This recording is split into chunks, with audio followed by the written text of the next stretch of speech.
Boop. Good morning. What's going on? So I want to title this Walking and Talking, but clearly I'm not walking. I am talking. So I was thinking I could call this Sitting and Spitting. And if I do this in the bathroom, I could call that one. But it's cold, man. I saw the sun was shining. Yesterday was warm. The day before was warm. Yeah, it's February. I'm on the East Coast, but it's cold. It's not that cold. Otherwise, I wouldn't be out here. But it's cold enough where I can't be holding that camera. So I'm going to try this. I woke up at 4, as always, and my mind was already like racing. Just all these thoughts flying around. I can't wait till it gets light out so I can make my walk and talk video. But first, I had to do my 365 challenge. They're getting a little hard because basically all the stories are the same. Black person, first to do this, discrimination, racist, they overcame, they died, they got an award. They're all the same stories. Not the same, but you know what I'm saying. So I'm thinking, how can I, because the format was, so-and-so was this and they did that. They were the first, but as I said, they all sound the same. So I've been trying different ways to go about it. Like yesterday, it was about the first black woman who went to space, Mae Jemison or something. And I said, some people say the world is flat. At least they're not racist, because Mae was the first black woman inside a spaceship.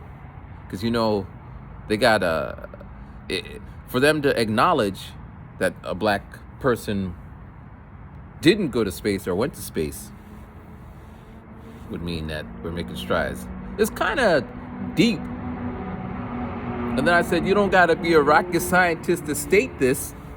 So I was just playing off of that. But, or the day before, I tried a more free-form type of rap. So instead of da-da-da-da-da, da-da-da-da-da, da-da-da-da-da. So just trying. And then, the other days I was working on the form itself, free form, and counting out the syllables. So I'm making the best of each challenge, trying to extract the thing. But I wonder from the casual listener, just like, he's talking about another black person. But, people are going to do what they do. But, so I was trying to write that and then go for my walk. But all these ideas were just popping into my head, just... So I just sat in the bed, because I also found I don't need to get out of my bed to start writing. I can make the beat and write in my bed, but it's easy to, I found if I go downstairs, make the pilgrimage downstairs and set up my little setup, and it's like your workspace. You need a defined space to do stuff. But anyway, so I managed to get it done, wrote out the lyrics, they came. They just flow out of me, And today it was about a woman who wrote a lot of the rock songs. They didn't want her, but they took her songs. Elvis Presley sung one, Nat King Cole, Tina Turner, Ray Charles, Aretha Franklin, and a bunch of others who are obviously not that important because they don't get named on the Wikipedia page. But so I did it, and I used just a kind of vocal loop. There's some drums, and I just do my rap. So I'm doing that. So it's like 4, maybe 6. I don't know. Time flies, and then I hear the TV turn on, and I'm like, oh, I guess my dad's downstairs. But that means that he probably said good morning. But if I have my headphones on and I'm writing, how am I going to hear anybody saying good morning? I'm not. I can sense if the TV turns on or the light turns on. So then I stand up and I see he's in the kitchen getting his coffee. And I was going to go in there and say good morning. But my dad still isn't accustomed to me being in the house, because I'm quiet, I could be there, but you wouldn't know I'm there. Just be there, like a spider. That's why I didn't like spiders. Roaches, not that I be dealing with roaches, but they kind of make noise. If they be like, you hear them doing their like there's a noise they make. Spiders, they just be like, doo-doo, doo-doo. You turn on the light, that shit's above your head. Not that these things happen to me. I mean, the one time when I was in Japan, there was this big ass spider, like this big on the wall, just sitting there like, what's good? And I only noticed him because I seen him. He was too big to be just slumping about. But anyway, I mean, I once had a little green beetle. It's kind of cool. It has an iridescent shell, so it reflects in the light. But one of them got trapped in my house, and he's just like buzzing about all night. Or I just went to sleep, and I hear this. I look up, turn the light on. There he is, all like banging. And I'm just like, just no way I'm gonna be able to sleep with him. So I ended up like, it would have been funny, but when these things are happening, I'm not setting up cameras to show how stupid I'd be when I'm trying to get rid of a bug. Cause I wanted to keep him alive, you know? So I got the cup out, I'm all like trying to boom. And I put the cup, boom, and I slid the cup outside. The next morning, I just threw the cup outside. The next morning I looked, he ain't in the cup. And then I looked and he was still in the house. I squished him, he was dead. But anyway, so I didn't say good morning to my dad. And, you know, I was sitting there recording. Luckily, I finished my take. So I went upstairs just to edit it because the TV's on and it's always politics. So I go upstairs and I'm just finishing it up because I want to get outside and do my thing. And then my dad comes upstairs and he's just like, good morning. Didn't I say good morning to you downstairs? And because he went to the bathroom and I just ran back up the steps. And he's like, I said good morning, but you didn't say hello. And I could imagine, like, he's ignoring me. And for the most part, I always have the headphones on. But anyway, so that was my morning. But yeah, so the things that were like exploding in my brain, so much.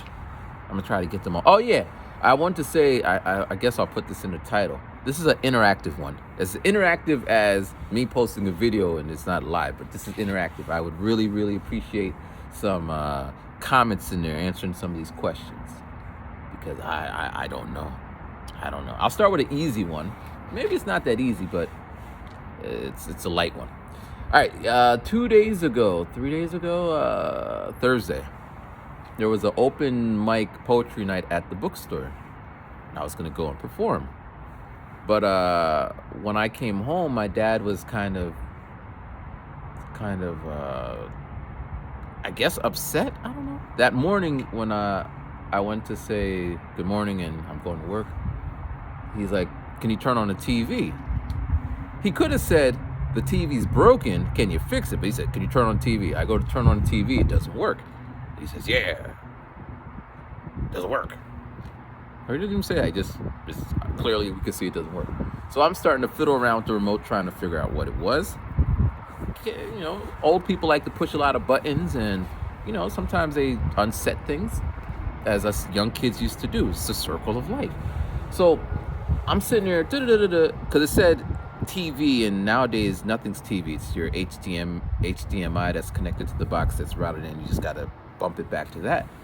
So I'm trying to figure out how to do it because I don't watch TV. You know, I use my iPad and Hulu and all that shit. So my dad's like, "Don't worry about it, go to work." So I'm still trying to figure, like, don't be late for work. And it's like, Dad, man, I'm here for you. If I get to work late and they say what happened, I got a lot of things in the traffic. My dad needed my help. Traffic, I'll just stick with traffic. My dad needed to go to the hospital. Traffic. I felt like it.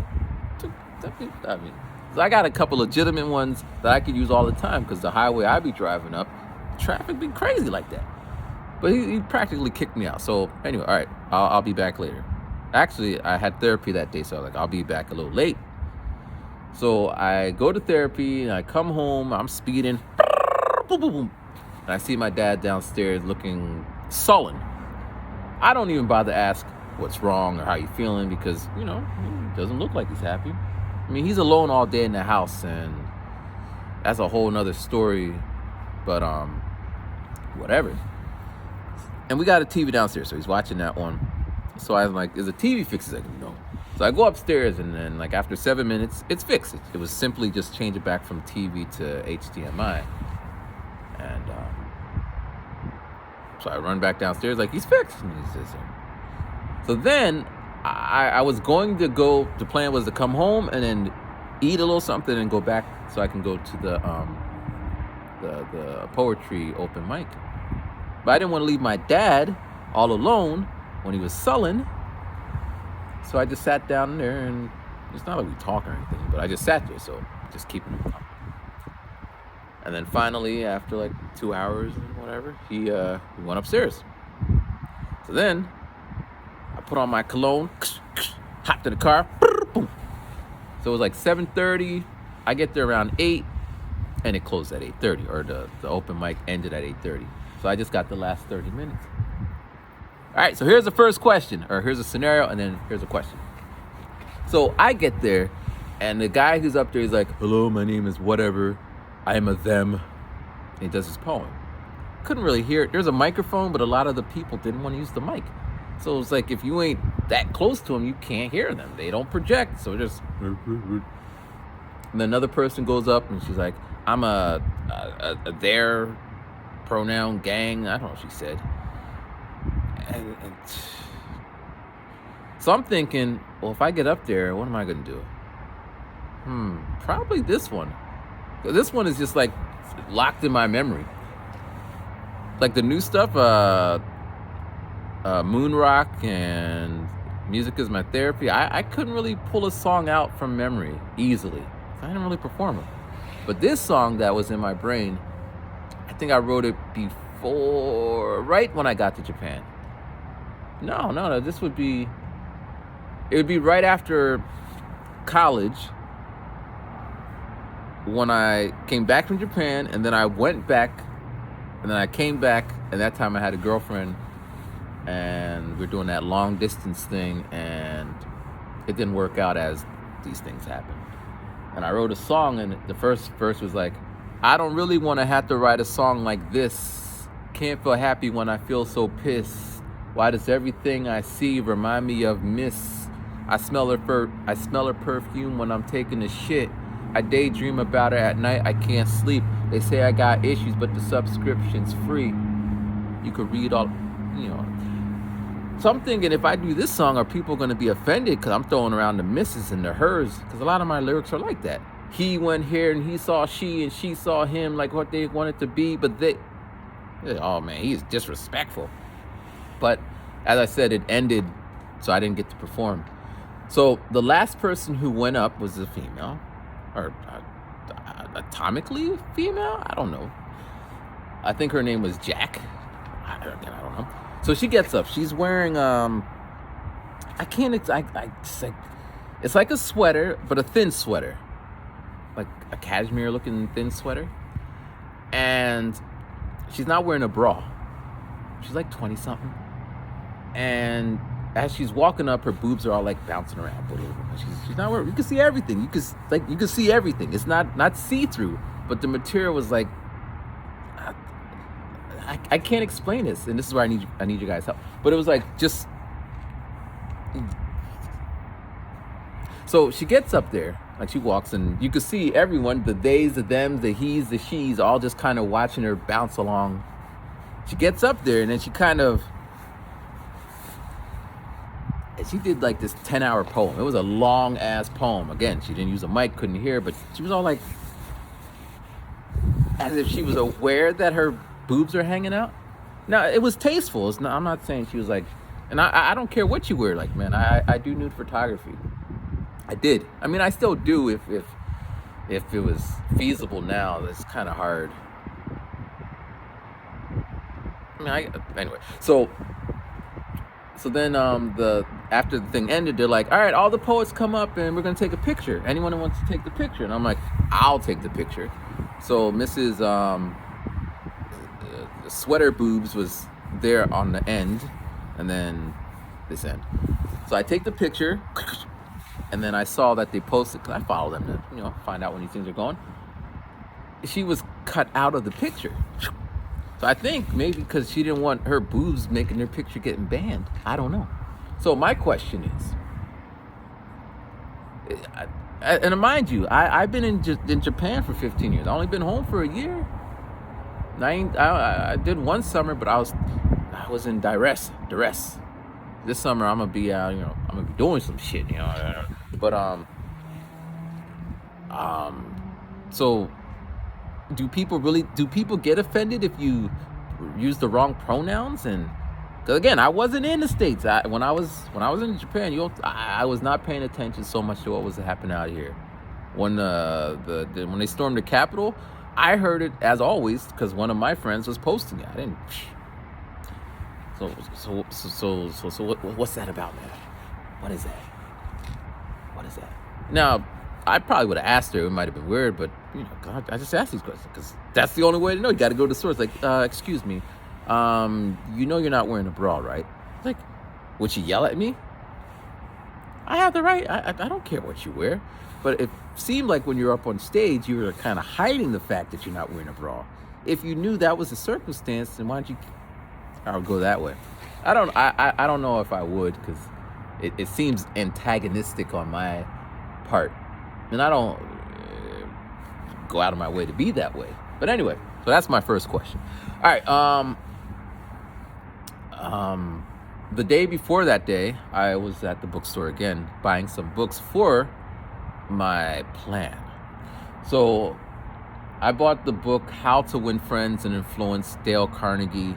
I bought some other books. You ain't got to know all the books I bought. Because in my therapy sessions, I would say, like, if you want people to like you, you can make them like you. She's like, you can't make people like you. Like, yeah, you can. Like, no, you can't.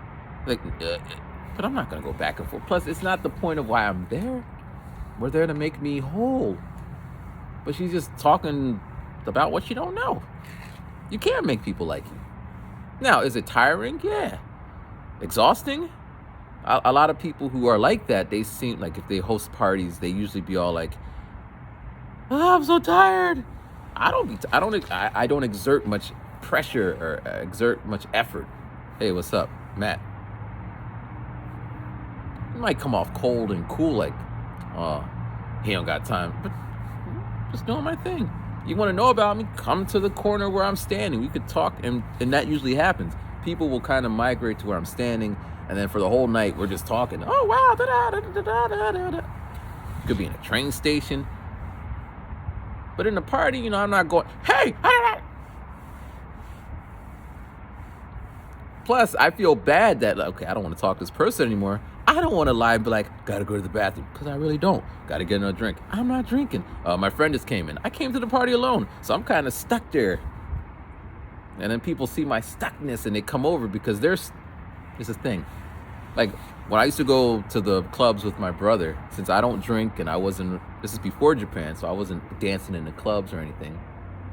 I just be standing there. He's like, well, you're not doing anything. Hold the coat. And everyone would give me their coats, and I'm just coat man or watching their bags and shit. Now, if you went to the club, you wouldn't see me. I'm out there doing what I do. Just having fun, checking out rooms and shit. But, so anyway, I bought this book, and then I left work, and I'm in the parking lot, and I'm like writing notes. In the past, I did Excel sheets. I did PowerPoints. I typed out things. It's a waste of effort to do all that when all it's going to be is, it'll be like a blip in the conversation. Because again, it's not the purpose of, it's not a debate. It's about to make me whole, which I don't even know what that means. So anyway, I go in there and I try to just speed it up. I said, recap. My dad's still my dad, doing what dad does. The girl I mentioned last week, she hasn't contacted me since that week, so I deleted her this morning. Just blocked her and deleted her. Done. But I do miss her. It's like, you miss her? No, I don't. I miss the idea of her. It's like, what do you mean by that? I mean, it was nice when you wake up and someone's like, there's a text there saying, good morning. And then when you go to bed, it's like, sweet dreams. And then, you want to do something on the weekend? It was nice because, for the past year, I've just been sitting at home as, change up. But anyone could really occupy that space. I just need to find someone. And I'm just saying it kind of like flatly, easy come, easy go. There's a lot of fish in the sea. I'll be okay. How do you feel, Matthew? And that's, what do you mean how I feel? I said, I feel lonely. Is that okay? She's like, what do you mean it's okay? Sad? Whatever. So, so then the conversation goes about, and then finally she says something like, da-da-da-da. I'm like, bam! I was just waiting for her to segue to it. I'm like, here's the book. Boom. Dale Carnegie. People pay $2,000 plus to go to these seminars to learn how to make friends. And she's like, she takes the book and she's like looking at it, and she gives it back to me.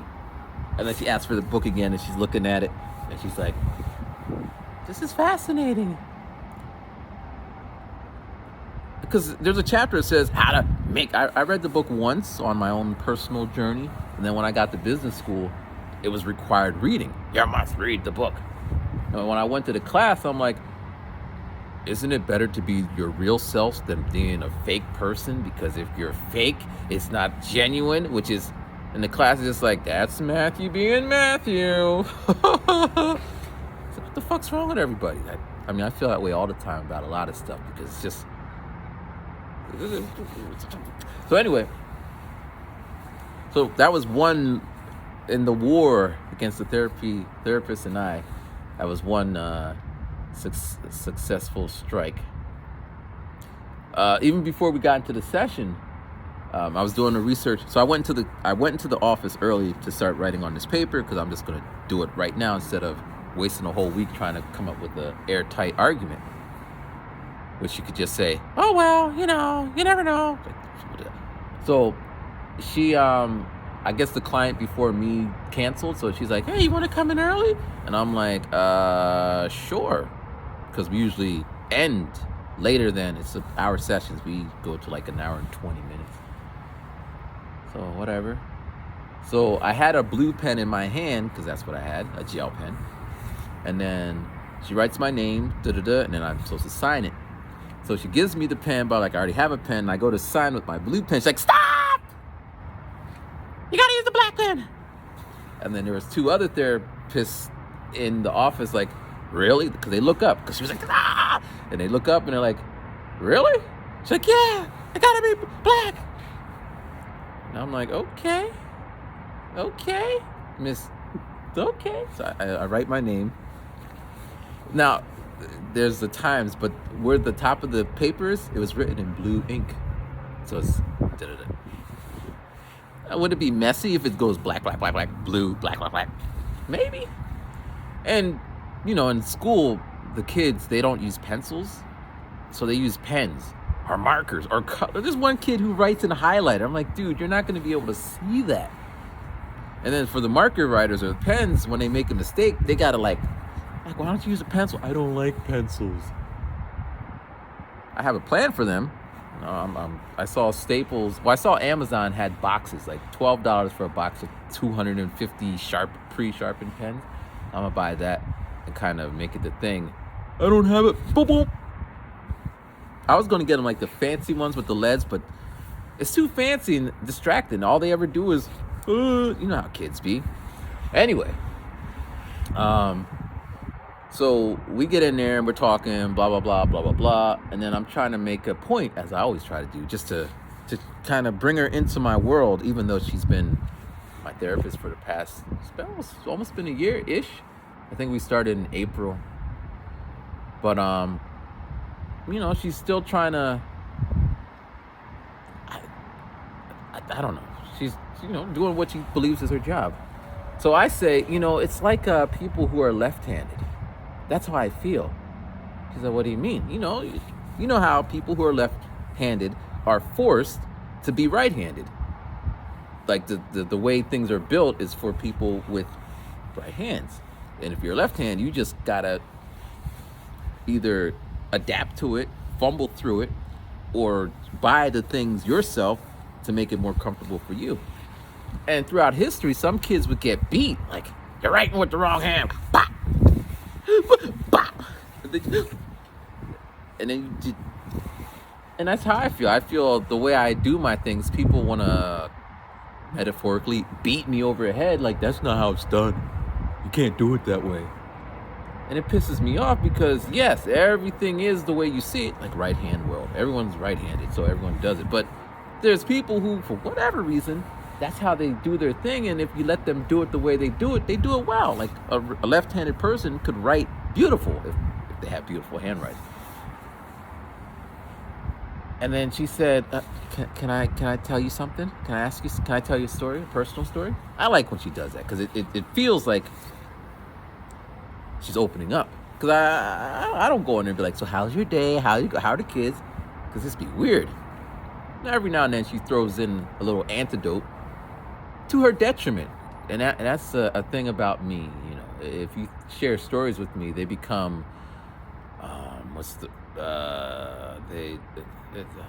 if you share a story, it's, I don't know how to say it correctly, but if you say something, it can be used. Kind of like writing code. You write the code and then you could reuse the code to further along the program. That makes sense. So, all right. For example, if someone's like, I never take a bath. I don't believe in it.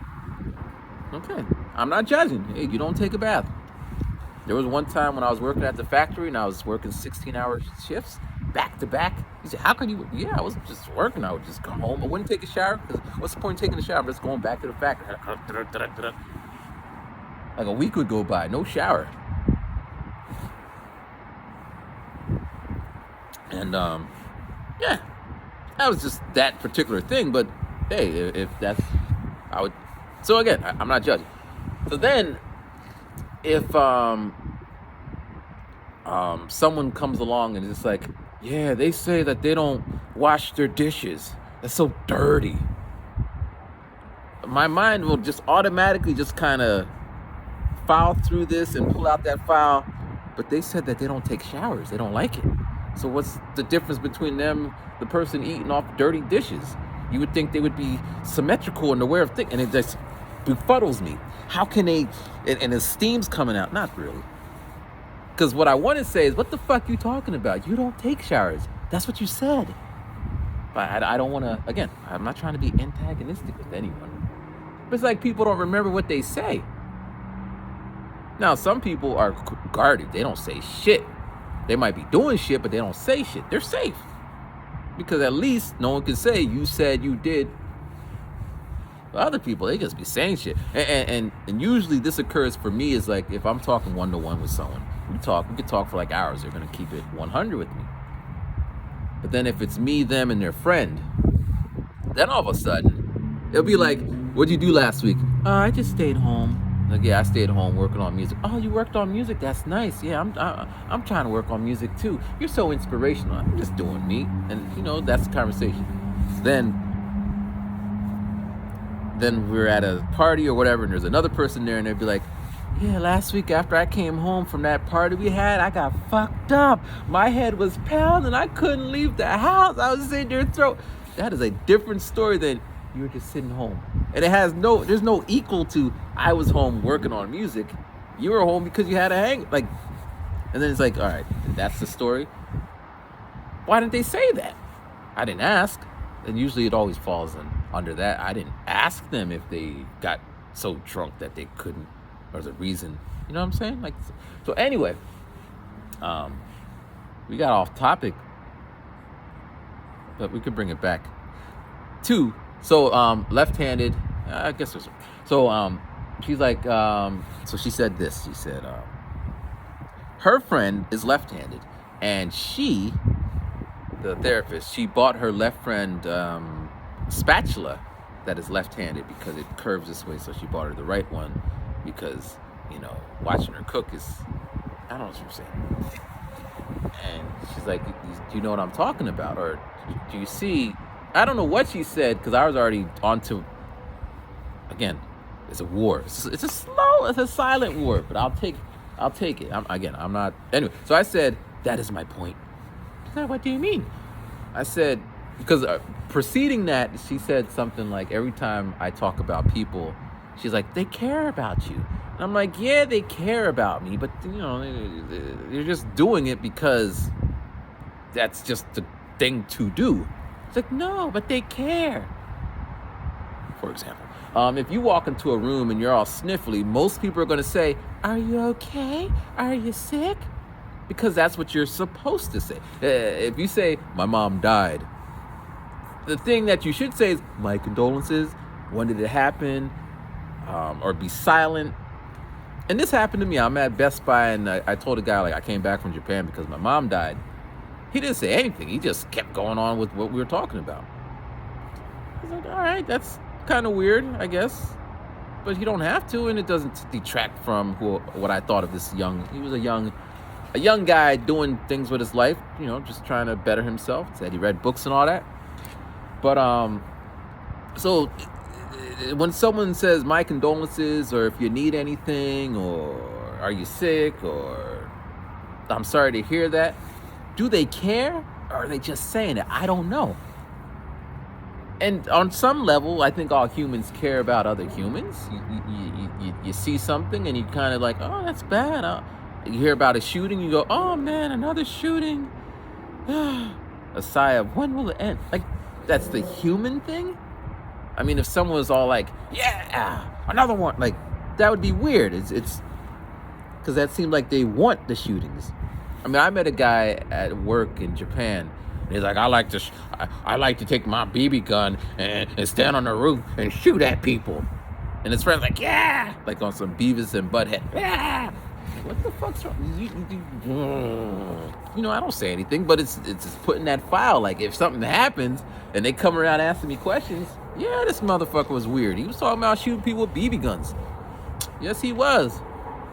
Anyway, so so my feeling is, yeah, people do care about me, but I don't, like, for example, I've been home for about a year. Well, I've been home for a year, but pretty soon this will be the second time. When I went back to Japan, I came back. I think it'll be this weekend is when I finally returned to Japan, and I haven't been back. And a lot of people have said, if you need anything, just let me know. And da-da-da-da-da-da. But I haven't seen any people. Recently, a person from Germany been calling me. Who the hell knows me in Germany?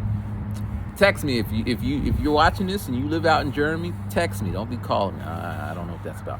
But yeah. So after a year, I'm just kind of like, hey, I haven't seen anyone in a year, so I guess that's just what it is. If I see them, they're gonna get a kind of, hey, and because at the end of the day, it's not like people have to do anything unless you care for someone. Like if sometimes you hear about someone who's they're locked up and they just got out of jail and they're coming out and people throw a party. Oh, there's a big party, you came back home. This seems like an act of caring. They're welcoming them. When I used to come home from the airport, sometimes I would feel a little sad because there was nobody there waiting for me with the flowers at the side and the balloons to welcome back. Never. I would get on that little bus and take the bus down to Easton and then take a taxi or walk. Maybe 1 or 2 times out of the 15, 16 times I came home. And it is what it is, And nobody really cared to get me home. Now, did you ask? It's always, no, I didn't ask. I did not ask. And I think I made the point last week. Do you ask someone to propose to you? Do you ask for, I can't think of things, but some things you just want people to do. And then my therapist will say, well, how can people know what to do if you don't tell them? Then how can you judge somebody on their act if you are... It's not what people say, it's what they do. But if you have to tell people what to do, then how are they acting in a way? So we always go around and around and about this topic every week. So she's telling the story about how she bought the left-handed spatula for a friend because she saw she had difficulty with the right-handed one. And I'm like, that's my point. She's like, what do you mean? I'm like, your friend didn't ask you to buy that for her. You bought it. She's like, yeah, because I saw that she was. I was like, yes, this is an act of caring. You could have said, wow, it seems like you're having trouble with that right-handed one. You should go and buy one. Here's the website. I get that a lot. Hey, this is the... Or, I feel your pain. But does she? She's a right-handed person. This woman's a left-handed, her friend. Does she really feel the pain? She might say, well, that's kind of like when, and she could come up with some example where I once bought a belt that was too big and it was awkward. But it's not the same thing, you know? Like some woman with very large breasts, and then some woman with regular size or normal or short, small, whatever. And she's like, oh, it's the one who's like, my back hurts. Oh, you don't. And the other one's like, I know how you feel. How would she know how she feels? Clearly she's. So when I said that, a couple lights went off. First, she stopped talking and she's kind of find a way out of it. She couldn't. She's like, yeah, you're right. It's very rare that people ever say I'm right. People argue with me unless I'm like sitting there with a book. It says right here on page 3 on this book, such. I didn't make this up. I'm quoting verbatim, and I paraphrase shit. I don't be running around as stated in the book of. I read a lot of books, so they just kind of all. And I mix them together because we're not in school. But people will argue, no, it's not how it works. Like one of my biggest one is people are like, be who you are. But if that's the case, like tomorrow's Super Bowl and all that, how comes those ads cost billions or millions of dollars? Why do they spend so much money if you just be who you are? Why do the advertising marketing companies spend so much money trying to trick, fool, get inside our brains? It's a big force, you know? But, yeah. So what I realized is what I'm searching for, what I want. And this is kind of after the fact. I didn't think of it then because, we're still talking therapist and I. Unconditional friendship, unconditional love, unconditional whatever. I don't get that. I get conditioned friendship. People are my friends as long as I play the role, whatever that role may be. So maybe it's they want to let me know I'm doing something wrong. Matthew, you are wrong. And as long as I don't argue with them. Like when I was in Japan, there was this, it was happened a few times. So I was telling someone, yeah, I don't really talk to my brother. Like, oh, why don't you talk to your brother? Family. And they're like, I didn't say you don't have to talk to your family. I just say I don't talk to mine and I'm giving her some reasons and whatever. This is what it is. And then it's starting to get on my nerves. I didn't ask, and then I have to say this, and every time I say this, it always has the same effect. It's like, I did not ask you for your opinion. Just telling you what is happening in my life. Yes, I agree that family's important, but in my family, it doesn't always work that way. But we spend all this time still, that's what's wrong with you. And then if I draw the line, listen. And I don't usually swear because I can do a whole conversation without swearing. But there's other ways to let people know, like to shut the fuck up without saying shut the fuck up. And I get to the point where I'm just like,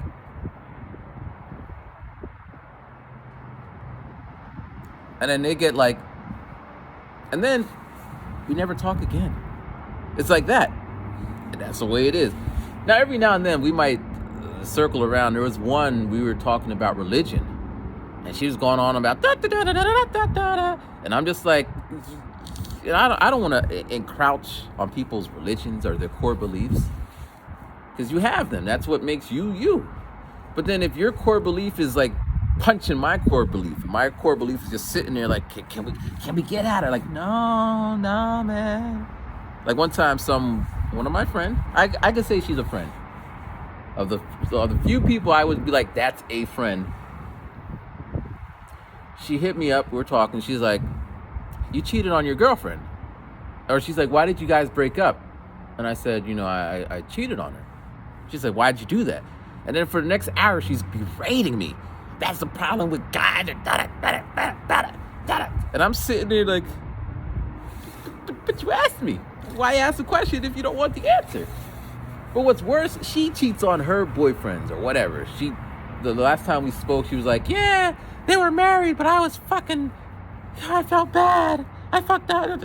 So who are you to talk about more? Now, again, I don't pull these files out to be like, you're a piece of shit, so why are we even having this conversation? I just let them get out their system. Maybe they need that. Don't like it. Why attack people? And then I ended with, I said this, because I'm just getting down there. I'm like, when I met you, how were you? She's like, oh, I was da-da-da-da-da. Kind of give her some background. Like, we have history. I like, the reason I never really got involved with you is because, and then I'm like, between me and you, who do you think who slept with more people? Like, it was me. Or she said it was her. I'm like, yeah, so don't talk to me about whatever. Just stop. And, as I said, but, I do consider her a friend because we did talk. Usually when I have conversation, like, whatever it is, we bump heads, then it's just like, oh, Matthew's standoffish. No, Matthew's just like, leave me alone. I'm not perfect, and I don't know any perfect people. And that's fine. We make mistakes, but when people wanna, but anyway, so second question, again, if you guys are following, I don't think people follow. I always say that because I don't know. But is there an easier way to do what I'm suggesting? I tried saying, I'm difficult. So this is like giving them some, because of course, if you didn't know someone is difficult and you just kind of like, and they get all weird, that's strange. But if you come out and tell, and I'm pretty forthcoming with, I'm a difficult person. I might give some backstories. It's funny after the fact. It wasn't funny when it happened, but it's funny. Like I once got into an argument with this one woman because we were walking down the street and she was on the side where the cars are and I was on that side. And she's like, as a man, you should. I'm like that. We didn't fight over that, but I was highly annoyed just on the logistics because we weren't having sex or anything. So why it's each man for themselves? If it was my woman, then I'd probably just be on that side, not so much for protecting or whatever, just because I would be holding her this way, not this way because I'm right. Like, so maybe that's where it came from. The right-handed community is holding people, so it'd be like, anyway. But like those things, it's just weird. So what is a Matthew to do in these things? Because now I'm back in the great U.S. of A. In Japan, it didn't happen so much because most of the people were Japanese doing their Japanese thing. Now I'm here and I'm going to be interacting with more Americans, and it's going to come up. Why can't you? So that's my question. That's the second question. All right, and yeah. So now we're going to segue. Yesterday, 3 days ago, as I mentioned, I think I mentioned it, I was banished to the 5th grade class at my school. I was in the 6th grade class, and they banished me to the 5th grade because the 5th grade teacher was having troubles disciplining her kids. Same as the 6th grade, and the 7th, and the 8th, and the 3rd, like this whole school, discipline is a thing. No one's stabbing anybody, but it's just like, all you ever hear is teachers yelling at kids to do like normal shit, like sit down and stop talking. So I'm in this class for a week, and it was quite interesting because the closest that I'm in the back, and I'm this guy, and he would be like, I don't understand it, and I just look at the paper, and I'm just like, it says you gotta just do it. And he's like, I don't know what to do, and I'm like, why don't you do soccer? You like soccer? And he would like do his thing on soccer, and he's like, how do you, I just give him some, kick, run. It's like a poem or something. And when I was asking questions, he raised his hand. I said yes, and he answered it. Where the teacher, like this kid in particular, he kept getting up to blow his nose every 3 seconds. To the point they ran out of tissue boxes. Now they're using like paper towels and splitting it in half, and he just and so anyway, I'm in the class, and she's like, tomorrow I have a meeting with one of the kids' parents because I got to let them parents know that she's not being studious. And she's just telling me, and we talked before, and the reason I didn't want to be in her class is because her stance is kids should be respectful, which they should. My feeling is maybe some of these kids come from disrespectful backgrounds, so we're going to have to work with them to get to where we need them to be. Yes, it's a long way around, and it is a Catholic school, but nevertheless, you're not going to win against the young. That's just what it is, The revolution has been televised. We've seen it. Young people, angsty throughout history. But for whatever reason, they just keep doing that. So, when I'm in her class, there's no laughter so much between teacher and students. It's just more da-da-da-da.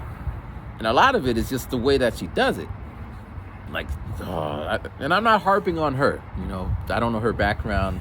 I would assume she didn't ask to teach this class. That's just what they threw at her. So anyway, she had a meeting with the parents.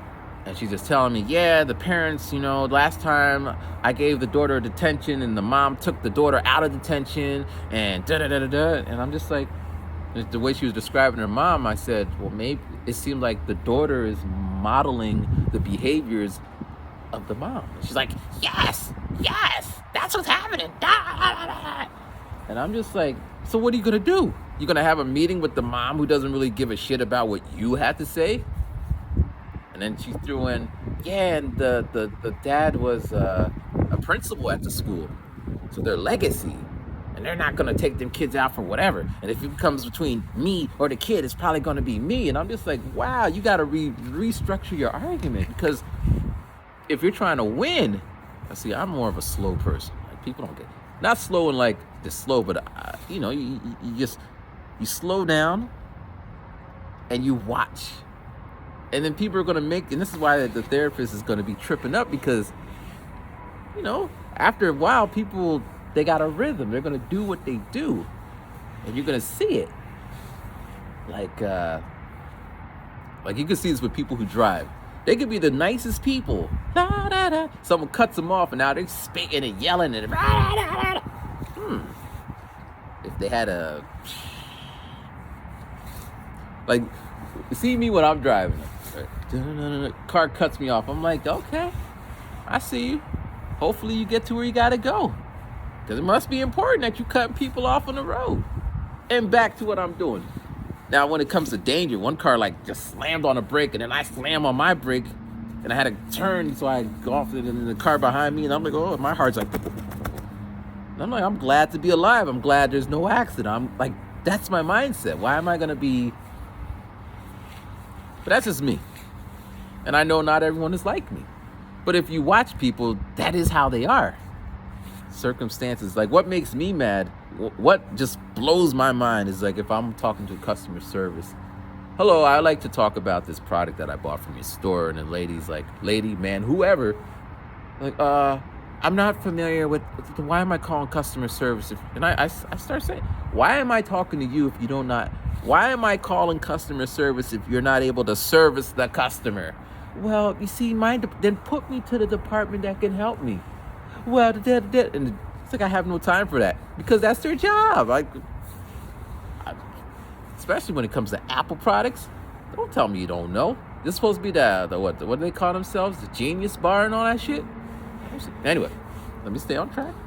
So she tells me that she's going to meet with the parents and whatever. Can I cover the class for like an hour? Like, it's no problem, So I come in early, and I'm in there, and she's just telling me, okay, this is the thing. And like, again, her way of teaching or explaining, she keeps repeating, okay, it shouldn't take so long. If the kids give you a problem, I was like, don't worry about it. We're going to be good. You just need to get out the classroom. You're the problem. I didn't say it, but just you leave. We'll figure it out. She gets out the classroom. After, okay, this is the paper, and and if the kids are absent, and you can tell, and you can tell. Just. So I didn't do all that. So she leaves, and then I walk to the front of the class. I say, "Good morning." 5th grade. They say, "Good morning, Mr. Bailey." I said, when I came here, I didn't really introduce myself, and you guys didn't introduce who you guys were. I mean, this is like the middle of the year now, right? And let's start off with that. I said, I'm gonna give you like a couple of minutes. Please tell me something about yourselves. I start on this side, like, hey, I got 15 dogs. Damn. I got 6 brothers. I got 5 sisters. I like Metallica. I was like, okay. And then I'm like, all right, okay, let's start working. Like, but you didn't tell us about you. Like, just this rapport, like, they want to know who I am, other than just some random guy that just appeared one day. So I said, last year at this time, I was in Japan. Like, really? You're lying. Like, no, I was there. I was teaching middle schoolers like yourself. I was there for 15 years. Yeah, it was cool. Like, speak Japanese. Like, we'll do it later. I'll do it later. Speak. So all day, speak Japanese, speak Japanese. But what am I supposed to? Konnichiwa. Watashi wa mashi desu. I mean, it would work, but that's not Japanese. I can't be all like quoting some Japanese philosopher. Not that that would matter, but it would sound cool if I'm saying this. So then we start our lesson. We go through it, and I take them to their gym class, and then the principal calls me on the school phone. She says, Matthew, you're going to be teaching for the rest of the day. The teacher's not coming back. I'm like, okay. Huh. So I guess that meeting didn't go well, because she was coming in like it's either me or her. But she already knew that the way things were, it wouldn't have been in her favor. Leverage, Then the 6th grade teacher comes in. She's like, I think that you're going to be by yourself. And I said something like, I grunted like, and then she turns away. So then I go and I'm thinking, all right. I go and I print up I make a little rule, a contract for the kids. It's just like, raise your hand while you're sitting. Don't walk around the class. Ask to help each other. Don't share stuff on your devices. They already know this, but this is a different way of doing it. So I pick them up from the gym. I get to the gym, and the gym teacher is one of the kids' mom, and she's like, again, this like gossipy. There's some kids that are kissing each other. Keep them separated. I'm amazed because, wow, I guess it is Valentine's season. I didn't know. But it's like everyone knew this. All the faculty knew this. I didn't know it. Now you're telling me, what am I supposed to, I got to process it. And she's like, my son, it seemed like her son was the one that told, and now the kids are bullying him for being a tattletale. And that's just the way it is. But she's like, so if these kids battle, he don't need this shit. I'll take care of him. I was like, again, I don't need this shit. So then I go back to the class, and then I give them all the contracts. So there's 2 parts for them to sign and have, and then for me to sign and have and date it. Kid's like, I don't know how to do a signature. I'm like, don't worry about it. Don't worry about it. No one, because all you need is a script. Like, exactly. He's all. So then, for the rest of the day, right? I gave him the contract, and at one point, they're all about, oh, I gotta go to the bathroom. So I wrote who needs to go to the bathroom? I wrote it on the board, and then randomly I just put it in order. Because these kids, when they go to the bathroom, just 2 days ago, they're in there like flicking the lights on and off Bloody Mary, I guess, if that's a thing. 6th grade teacher's like yelling at the kids. Bah! That's all she does. All these kids get is yelled at. They get yelled at by the 5th grade teacher. They get yelled at by that 6th grade teacher. They get yelled at by the gym teacher. No one speaks to them like they're people, you know? So I said, this is a contract, and this is what I expect from you guys. You could talk, just use your indoor voices. You can work with each other, just ask me. You can get up, just raise your hand. So we start working, and then one kid will just stand up, and I said, what are you doing? And he's like, oh, good. Oh, and he goes back to his seat. He raises his hand, like, can I get, I'm like, go. Another kid. And then one kid, he came up, and I'm like, you're out of the seat. He's like, I'm sorry, I'm not used to raising my hand to get out of the seat. I was like, it's okay. Well, now I'm only there for one day. I don't know what's going to happen on Monday, because I'm not a teacher. I'm just a teacher's aide. So I imagine they're going to have a substitute. But the principal comes in, and she could see they're all in their seats, and they're working quietly. I didn't yell at them. Now every now I got to say, can you sit down? And then when we were playing the game, they're all like, ah! And I'm just like, can you bring it down? While all this is happening, the 6th grade teacher's coming in. She's like, because she had to get the former teacher's stuff. She's like, like she's venting to whoever will listen to her. I'm so sick of. And it's just like, what are you? What are you, 5? Even my 5-year-olds don't act that way. I mean, they act like little babies because they're 5, but she's acting like, one, she's the 6th grade teacher. So these 5th graders are going to be in her class next year. If they were such a troublemaking class this year, they're going to be a troublemaking class next year. So you should, I don't say all that shit. So, we go to lunch, which, as I said, I do lunch duty. Right? I do the 1st graders, the 5th graders, and the 6th graders. All the teachers go have their lunch. But now I'm the temporary 5th graders. So I didn't even get to eat lunch that day. And then the 6th grade teacher, she said to me, so are you going to go out to recess?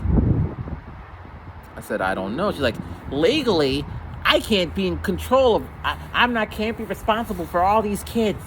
I can't. And then she storms off. Now I'm in the lunch with 3 groups a lot because there's supposed to be another teacher, but I don't know. So she didn't care then, but now all of a sudden legal. And at this point, I was like, you know what? Fuck you. I was trying to be understanding of her situation, you know, because 6th grade was also a hassle. I think I mentioned it, but I like to reiterate. One time, she came in and she's like, I'm not feeling well. And then the kids were doing what the kids always do. And she said, hey guys, I'm not feeling well. And the kids continued to do what she's doing. And then the tears started flowing out of her face. And then the kids look up like she's crying, like, you guys are so disrespectful. And then she runs out, and then she comes back, you guys are disrespectful. And then the principal comes in. And, you know, I've seen this. I've seen this happen. Other teachers, substitute comes in, and it's like, ah! So she's not in a position to say, my kids are well-mannered, and the 5th grade aren't. They both are. Just they had different approaches. And I think I mentioned at one point, when I wrote her a Christmas card, I found one that says, you know, teachers are special because what they do is sometimes they're not acknowledged for. You know, they're not paid, like something like that. And I got her the Eagles cup thing with the little cowboy sticker on it. So she never used that cup in class. Not that she has to. Maybe she thinks that the sticker was supposed to be on there and she threw it away. It was a $45 gift. When I opened mine, it was a $10 Walmart card. Now it's not the price. And I made the choice to do what I did, but she never brought it to school. And it was a nice one, man. I would have used it, even though I don't even be repping sports like that. One of those little thermos ones that stay hot or stay cold. I think this one even had a little beatbox on the bottom. Push the button. So as I said, I was batting for her. I was on her team, as in, you know, we talk sometimes. So I think at one point she said something to one of the 5th grade girls and she gave her a look. But that's her face. Little brown girl, that's all she ever does. I'm like, can you turn around? That's all she does. Do I take it like she's being disrespectful? It's what she does. You got to win people over. Now, this might sound so opposite of what I was, and this is what my therapist says, well, because she was like, See, you're talking about working towards finding leeway or connection with people, but you always say these are kids. They're outside of. Why am I going to spend this much effort on adults? You know what you are. You know what to think. You know the score. And if you don't, then yeah, we're not going to go back and forth, you know. But kids, you got to keep reminding them, build rapport. So she keeps doing that, and it's whatever. Kids or whatever. She don't know me. But this teacher, 6th grade, she took her to the office. She said, come on. And she went to the office. I didn't know all this. This is happening. So then one of the kids in my grade, 5th grade, got hit with a soccer ball. And she's crying. Run! I walk over, like, what am I supposed to do? 6th grade teacher, she just looks at her and she just walks around and like, I can't. I'm like, what the hell's wrong with you? At no point does she say to me, hey man, this is the schedule, this is da-da-da-da, this is whatever, da-da-da, good luck if you need anything. She's just, I'm physical. And again, the kids are sitting down, because she popped in, kids are sitting down, doing their work. No one's throwing stuff. We had our conversation. And then we come in, and we do some math, we do a little game, and you know, the kids are kids. They have, and so end of the day, the gym teacher comes in to check on her son to make sure he's not being bullied or whatever. And then she's like, wow, this class is so quiet. I didn't even know they were here. Like, Mr. Bailey, you seem to have everything under control. And it's just like, damn straight. Well, I'm not trying to say I'm like the greatest teacher of all time, but I've been doing this in this capacity in Japan for like 15 years. Or not so much 15. The first couple of years, I was just, wet behind the ears. But, the latter part, that's what I did. I managed classroom activities, whatever. I mean, that day, I didn't have time to make worksheets or whatever. I didn't even know the schedule. I had to ask the kids, so what do you guys do? And they're like, well, she usually lets us play games and jump up and down. That's what they said. Like, no. And then you ask the little kid who's like, what happens? And then, so then the end of the day, it's time to let kids go out. I got this stupid walkie-talkie. I don't know their kid's last name. I know their first names, but they're like, all right, the Rodriguez's. I don't know who's the Rodriguez. I don't know. So then the 6th grade teacher comes in, and she's like, she does this. She goes to the kids who just happen to be there. She's like, yeah, so the 5th grade teacher's not coming back. So I don't even know what's going to happen. And she's like telling them, like she didn't tell me, she's telling the kids. It's not their business. I mean, they should know, but they should know because the principal didn't tell them. It wasn't notified to the parents. She doesn't acknowledge me. And then she's just like, and then she goes back out. She comes in, she's telling the kids, all right, you go. And then finally it's like the last 3. And then they're like, all right, all the kids can leave. And then I go home. At no point. The principal didn't email, how'd your day go? So here's a question, last question, because we hit an hour. We just talked. As I said, I had a lot on my mind this morning. But should I say something to the teacher, the 6th grade teacher? This is what I was going to say. It would be something like, your behavior was unacceptable. I am ashamed in the way you behave in front of the 5th grade. These are kids. They're not mini adults. They are kids coming from backgrounds, as you know, is not the best. It is disrespectful when you call them Section 8 kids. When you share information with them as if they're equals and then yell at them and try to punish them for being who they are. You need to get your act together. That would be my speech. Can I say that? I don't think it would fare well for me. Because again, as I said, I'm like left-handed when it comes to these things. I wouldn't be swearing. I wouldn't be yelling. I wouldn't have any... There's no malice in what I'm saying. I truly believe this. I saw with my kids that day, by giving them rules and having them sign a little fake contract and just repeating it. I didn't bribe them with candy or extra recess or pizza parties or anything. This is what I expect of you. I mean, there'll be more to it. And if I'm in that class more and I'm by myself, I'll give them the speech like, listen, man, you know what's outside these doors. Some of you, some of you have family members that are locked up. And, the thing that's going to separate you from them is the education that you got. Is it going to be fun all the time? No. Our teacher's going to be, because they're all asking me, can we have you as a teacher? Like, it's above my pay grade. I don't even know how that would work. I'm not Catholic. I'm from a different company. And I don't even like the teachers. The faculty at the school, not everyone and not all the time, but they're just kind of like, their behaviors are horrendous, So, do you think I should say something? I don't think I should, because I said anytime I say something to people, they tend to take it personal, and it is personal. Like what I'm saying to her is meant to hit her heart. Like, you claim that you care about these kids, but do you really?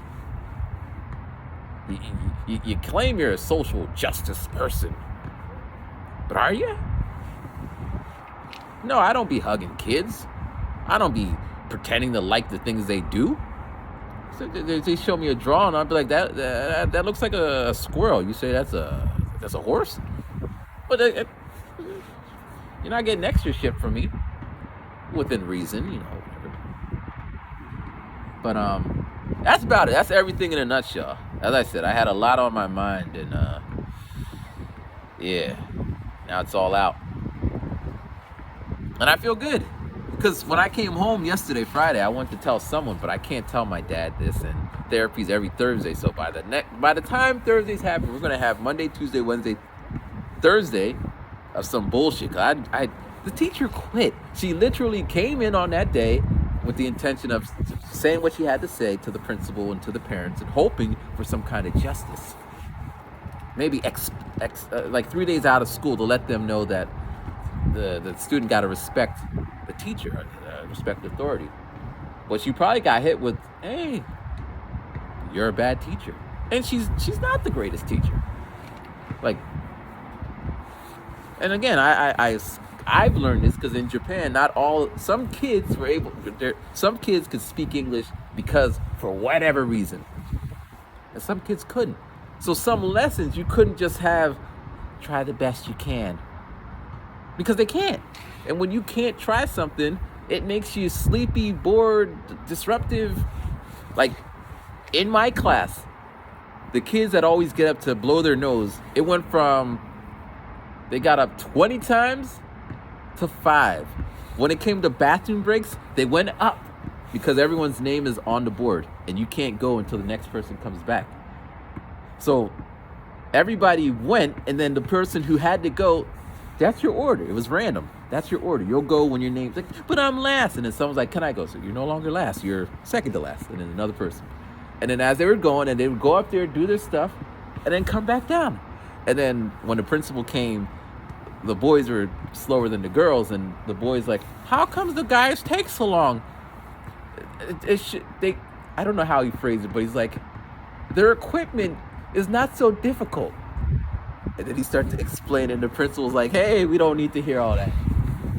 But it was funny, like, versus when she's teaching, the teacher who no longer is there, it'd be like, she's teaching in the middle, she's like, I gotta go to the bathroom.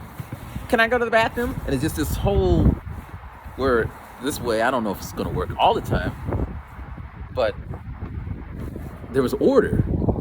And that's just me coming in just, so in a way, I would like more responsibility to be the teacher, but they gotta pay me more. So if that's an option, that's the fourth question.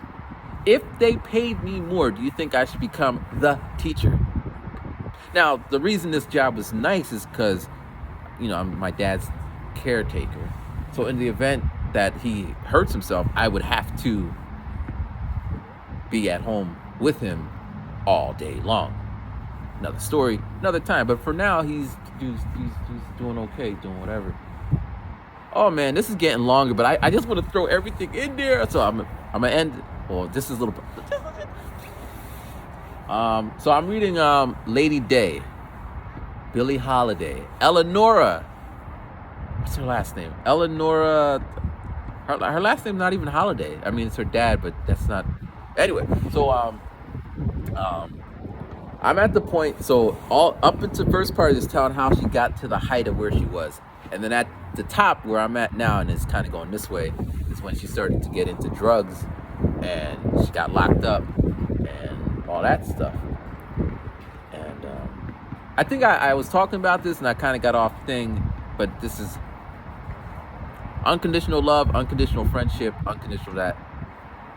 Even when she was like, this is gross. I've never heard this before. It's the first time I heard it.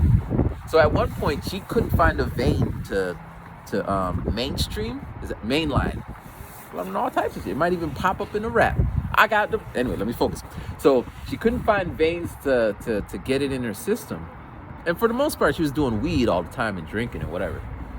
And she couldn't find a vein. So one time, or at one point, she started to shoot up heroin, I believe, in her vagina. Just and when it's an audiobook, so when the narrator read that, I shuddered. Like, that's just I couldn't imagine. But you got to get your fix, right? And I ain't trying to gross anyone out. This is in the book, you know. There was another passage that was talking about some drug dealer, because they went to go bust her. The drug dealer was in her house or some shit like that, and they saw this little girl, 14 years old, and she was just sitting there. Then the cops came in. So apparently, her manager called the cops. The manager had her surveillanced so he can get her off the stuff. So he called the narcotics division, and they're watching her. What kind of manager is that? But again, he just wanted the best for his pocket or for his friend. But this is unconditional. He saw what she was, but he still believed in her. People don't. That's another story. But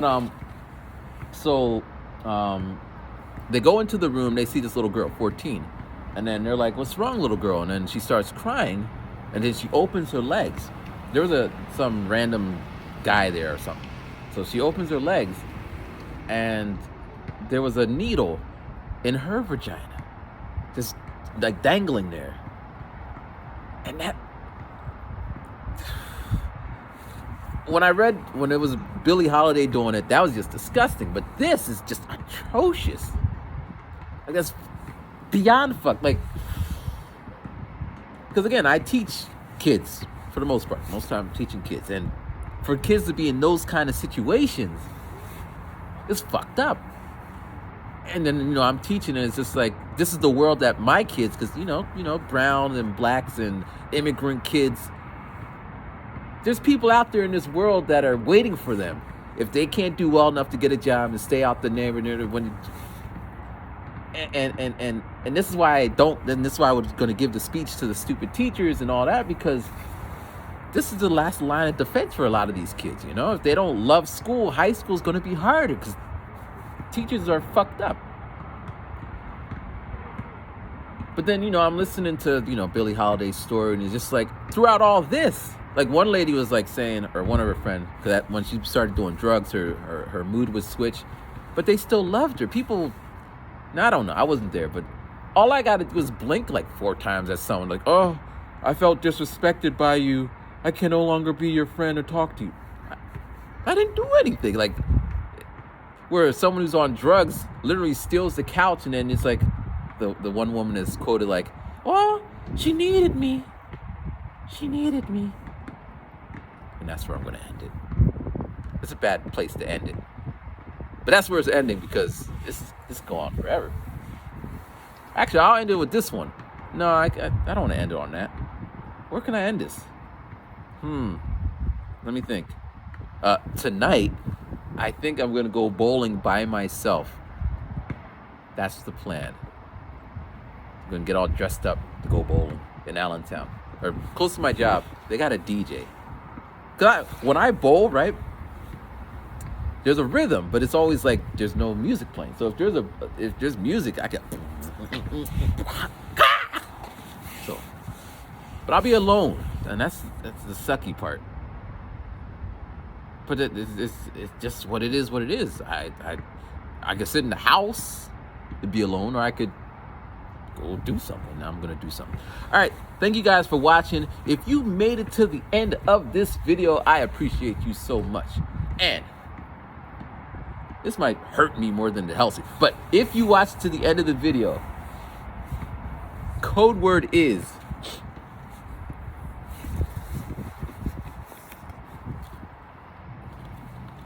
Barnes & Noble. No, wait. Yeah, we'll do Barnes & Noble. That's the code word if you watch to the end. But I really appreciate it because I was thinking, I mean, this is going to keep going on, but I was thinking, I was thinking, and this is kind of parallel to Billie Holiday. She said this after she got out of jail and she was now officially a junkie. She was saying that people would come to her show because they want to see the junkie. And I thought maybe people watch me because I'm just such a train wreck. I don't think of myself as a train wreck, but you know, I'm not, like, people are just waiting for me to like fall. Ha ha! Ah! There he goes. He thought he was gonna, cause check this out. I want to live in a world where people can be themselves. That's what I want. It's very idealistic, simplistic, childlike maybe. Ask your kids if you've got them. What do you want? I want everyone to be happy. Well, not everyone can be happy because, you know, that's just not the. But that's the world I want to live in. I want to be that person. I don't want to. I want kids to be able to know that the adults in their life care about them. I want, and you know, you know my dribble. So, but this is a hard thing to do. Like sometimes when I come home and my dad's yelling at me or grumpy or whatever, I want to say, listen, man, I could be in Japan right now doing all types of stupid shit, enjoying my life. There's nothing here for me in the States, whatever. And or anytime anyone gives me shit, like, you know what? But I want to show that, you know, this is what I signed up for. I expected this, you know, when I went to the 5th grade class, I expected that. A lot of people think otherwise. It's going to get worse too, you know? But, so I think some people watch me to either see me not able to do this thing. Like for me, if I make it on my own terms, there's no stopping me. What's good? Like, I would be unstoppable. It'd be like I got all 5 stones in the gauntlet. It'd be like, I'm unstoppable. But for good. Not so much to snap people out of existence, but maybe to snap love. It's everyone's thing. So, yeah, so I think some people watch because they're rooting for me. Like, oh, man, I believe in him. But this is where that unconditional thing comes in.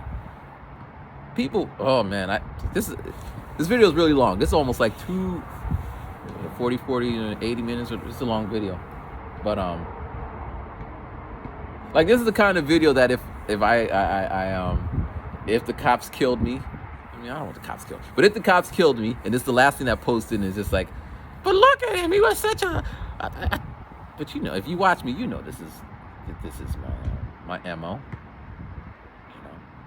you know, and honestly, I believe if I could make it on my own terms, then it'll be monumental. I mean, success is one hell of a drug, you know. People don't really pay attention to me, so I'm not distracted. But when now all of a sudden Jay-Z's calling me up, hey man, but it kind of works out in the sense that no one can say Matthew thinks he's too good for me because I sit in my house all day. So now if I happen to be sitting in my, I don't know, I think I'm getting a Tesla first. I don't really care for Tesla, but I think I might get one. Like, oh, he thinks he's cool because, nah, I'll drive the Tesla to this parking lot and sit here and make it the same video. I don't think that much is going to change. but I might orchestrate more interesting things. But anyway, video's getting really long. We're at almost a minute 20. But anyway, as I said, thank you guys for watching. The word, I forgot what I called it. If you've seen it and you posted it, really appreciate it. I really appreciate everybody, and I hope you have a nice weekend. If you do the Valentine's things, give your significant other a kiss from me. Say, why are you kissing me? This guy Ryman, you know, he said to give you a kiss. If you're watching the game, I'm from PA, Philadelphia area, Temple and all that, so it got to be Eagles. But I'm not gonna lose sleep if they don't win. Some people will. They'll be crying. But more power to them. Anyway, all right, peace.